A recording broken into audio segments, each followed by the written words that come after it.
We are the dead, short days ago. We lived, felt dawn, saw sunset glow. Loved and were loved, and now we lie in Flanders fields. The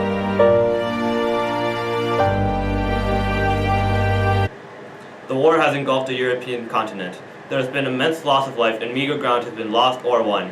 Legions of soldiers are dead or maimed, and this week there is much more to come. This week we are going to witness the introduction of a new, lethal weapon of mass destruction, never before effective on the battlefields of Europe, and the fighting that would precede it. The death of the poet, the deployment of Allied troops in Gallipoli Peninsula of Turkey, the incitement of a genocide and the Ottoman Empire that would eventually kill 1 million people, and a conference in The Hague consisting of 1,200 wives, mothers, and daughters pleading for the war to end. April 22nd, 5 p.m. 2.5 miles southeast of Ypres, Belgium, according to an eyewitness. One could see the landscape bathed in the most beautiful sunshine as though through a veil. It looked like the scene from a fairy tale. Within seconds, 150 tons of chlorine gas were released by the German army into the air, ominously spreading across the field toward the Allies. A member of Königliche Prussians stated, "It was an indescribable, unforgettable image for those of us witnessing this first gas attack at close range. The gas was so potent that the yellow haze could be seen from miles away. A ghostly silence arose on the battlefield, and within 10 minutes, 5,000 French and Algerian soldiers suffocated from the toxic fumes." Commander of the 2nd British Army, General Sir Horace Smith Dorrien stated, "A living wall of green fog, about 4 feet in height, moved towards the French line and spread out to a width of about 180 meters. Soon we heard strange shouts coming from the green fog. The cries became weaker and more incoherent. Then masses of soldiers tumbled upon us from out the fog and collapsed. These piteous retreating men ranked with some of the best soldiers in the world. Their cold-bloodedness and courage was almost legendary. Now they were staggering along like drunks." The Germans were prepared and outfitted with masks. However, as they clambered out of the trenches, they were apprehensive of the lethal effects of the gas. Many of the Germans were inexperienced reserve soldiers and afraid that as they advanced, they would put their lives in danger. But slowly they progressed. Once the gas dissipated, the Germans had only 60 gunners in their way from advancing.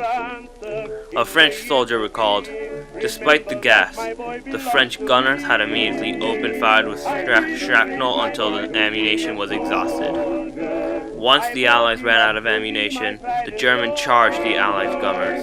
A German soldier stated, "Frenchmen, Zouaves, and Indo-Chinese sat or lay on the ground, coughing and spitting.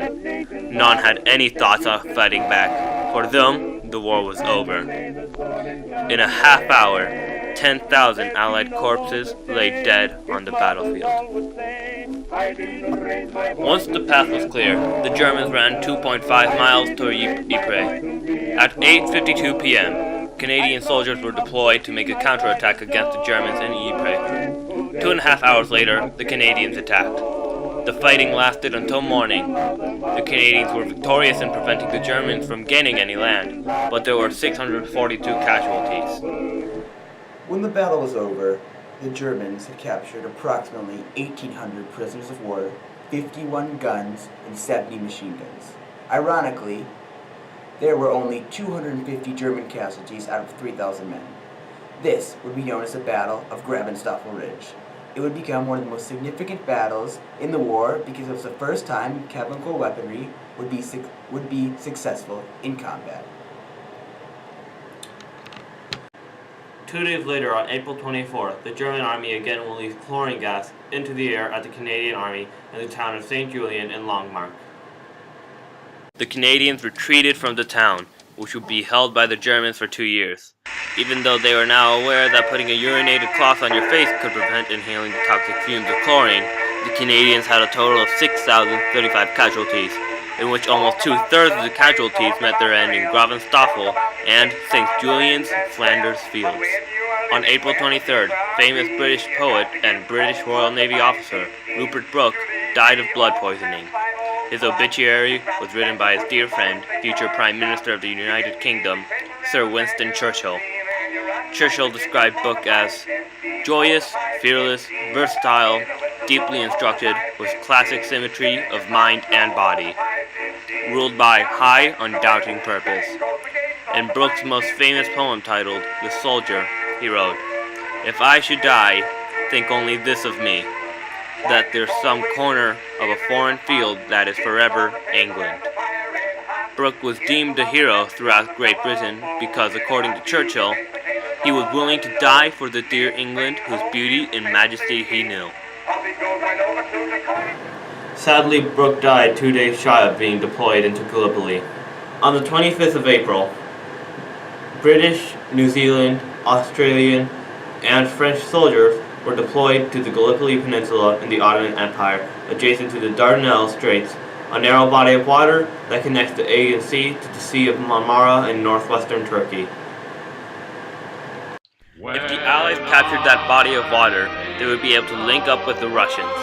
Under the skillful leadership of Mustafa Kemal, aka the Ataturk, the Ottoman army was poised and ready to embark in battle. Captain Charles Bean, the official war correspondent with the Australian troops, stated, "Troops went straight into the firing line, where the Turks were already attacking in force too great to allow the digging of trenches. The Allied army suffered heavy casualties, but they were able to set up 2 beachheads on the peninsula. On April 24th, 235 members of the Armenian intelligentsia were arrested and most of them eventually executed in Constantinople, Ottoman Empire, modern-day Istanbul, and Turkey. These events marked the beginning of the Armenian Holocaust. The caucus had 12 countries and 1,200 women in attendance, including future Nobel Prize winners Jane Addams and Emily Green Balch. Athleta Jones, the leader of the Dutch Association for Women's Suffrage, stated, "We can no longer endure in this 20th century of civilization that governments should tolerate brute force as the only solution of international disputes."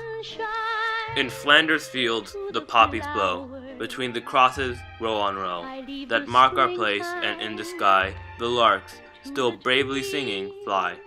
Scarce heard among the guns below, we are the dead short days ago. We lived, felt dawn, saw sunset glow, loved and were loved, and now we lie in Flanders fields. Take up our quarrel with the foe. To you, from failing hands, we throw the torch. Be yours to hold it high. If you break faith with us who die, we shall not sleep, though poppies grow in Flanders fields.